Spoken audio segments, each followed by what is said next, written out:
Greetings, ladies and gents, and welcome to this latest edition of Tales from Outer Space, where I take stories from across the internet and read them for your entertainment.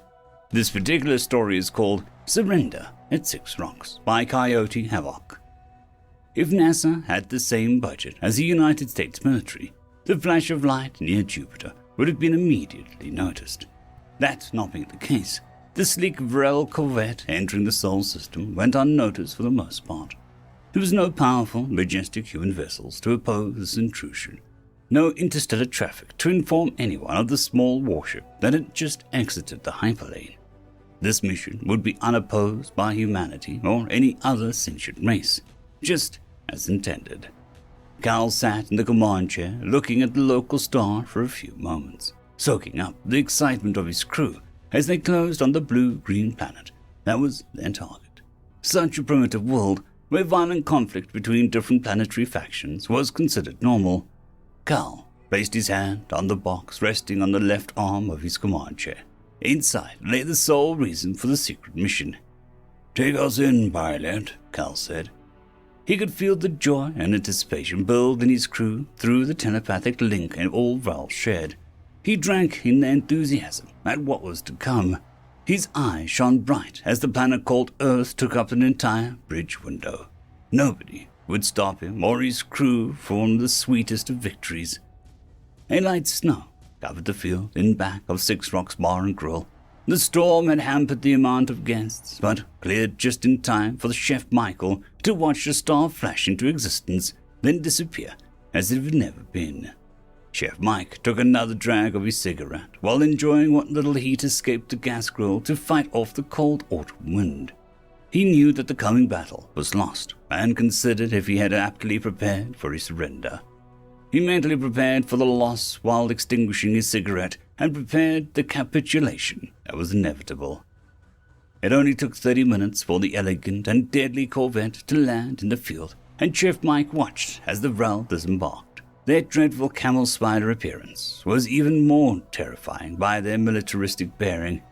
They marched in perfect formation, in their most terrifying stances. Every one of them advanced in his position, all of them with 6 legs on the ground moving as one, and 4 supporting weapons held at close approximation to the low ready. Their commander just let out a shrill screech, and the column halted just outside the patio. "I am victorious, human," Cal said as he placed the box on the patio rating. Chief Michael walked over to the container and opened it.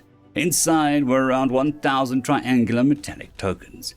Selecting one at random, he held it in the palm of his hand, and he watched it as it opened of its own accord to reveal a detailed description of Earth with the words Six Rocks Bar and Grill in parentheses.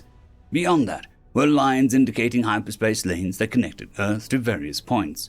Bernard Star, Denver, Gabilex, even Vrel Primus. Chef Mike allowed the map to close again and placed it in the box. He looked into Cal's 8 eyes and then lowered his head in submission. "You are the victor, O mighty Cal of the Vrel. The spoils await your crew," Chef Michael said humbly. "I demand the bar," Cal roared. "I'm not the owner, Cal. I told you that already," Chef Michael retorted. "The bar was not part of the agreement." Cal was taken aback, afraid that he had lost face in front of his crew. The telepathic link confirmed that he had not, just the desire for their spoils. Reassured, Cal looked back down at the human and physically relaxed his posture.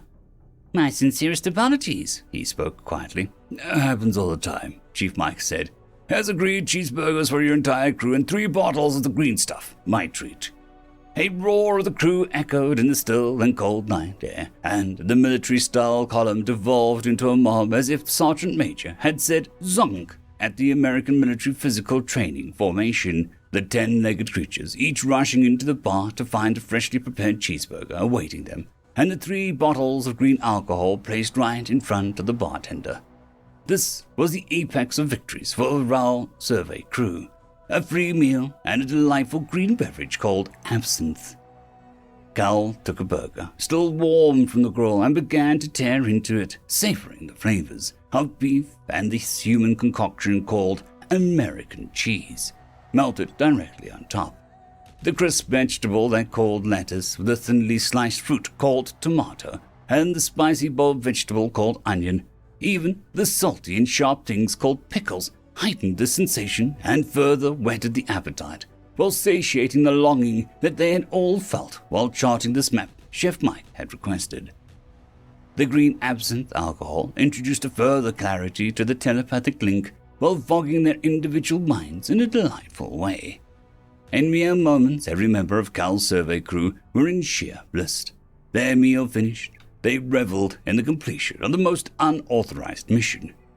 Chef Michael walked through a door with a broom and a dustpan while the bartender finished preparing a large bucket on wheels with hot water and a cleaning agent. "Sorry about the mess," Cal said, with a bit of a remorse for the bits of food that he and his crew had left on the floor in their ravenous craze.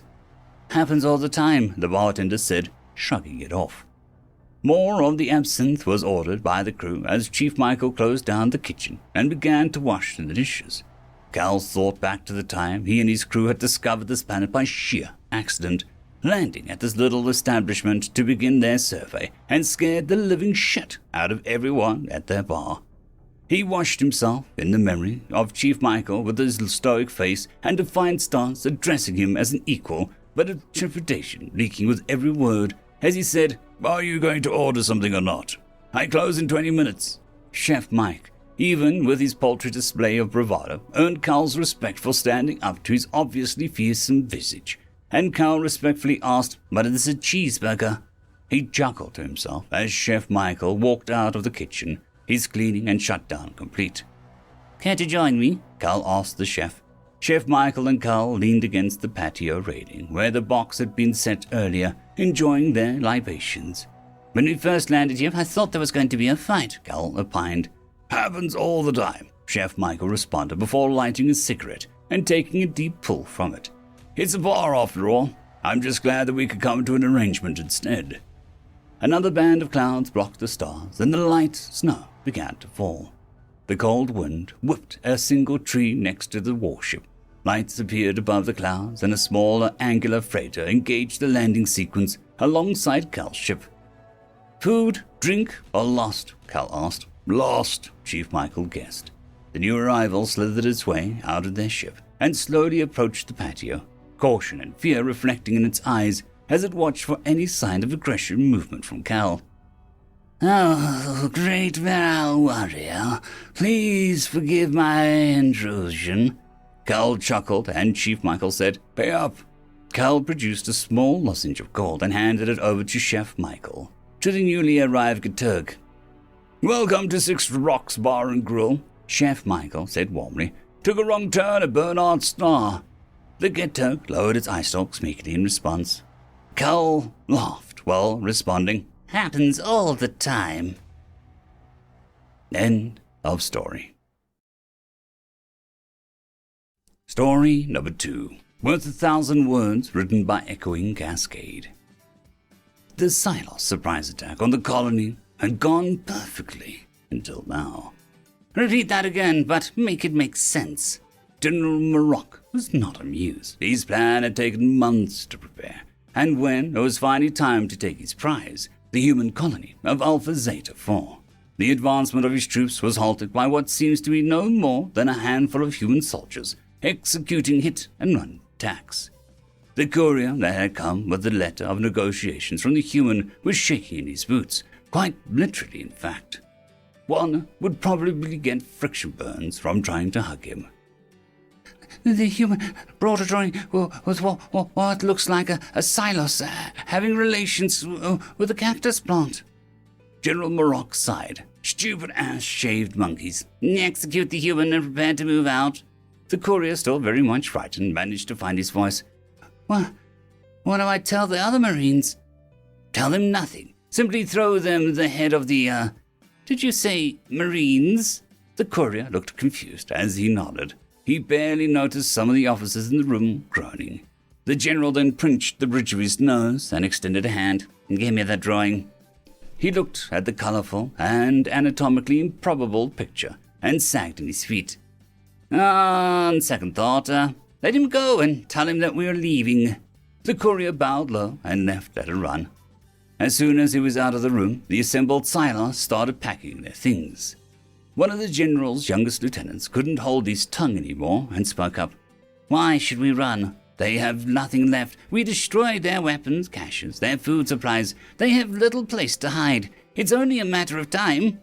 The general didn't look up from his suitcase as he answered.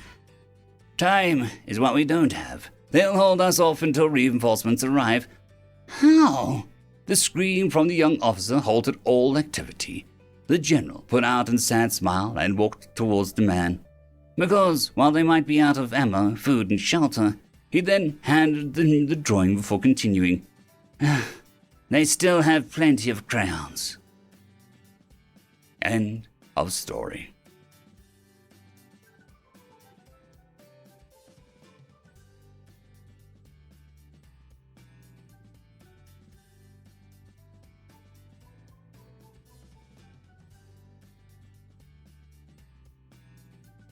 I'd quickly like to thank the T5 peeps: Bitmori, Terran on Air, Cold War Boomerwaffen, Severin Cerberus, Red Panda 121, Leslie 517, Bushmaster 177, Caspar Arnholtz, Cam Maxwell, Lightjock, Dragzoon WRE, Lord Azrakul, and Arcadian.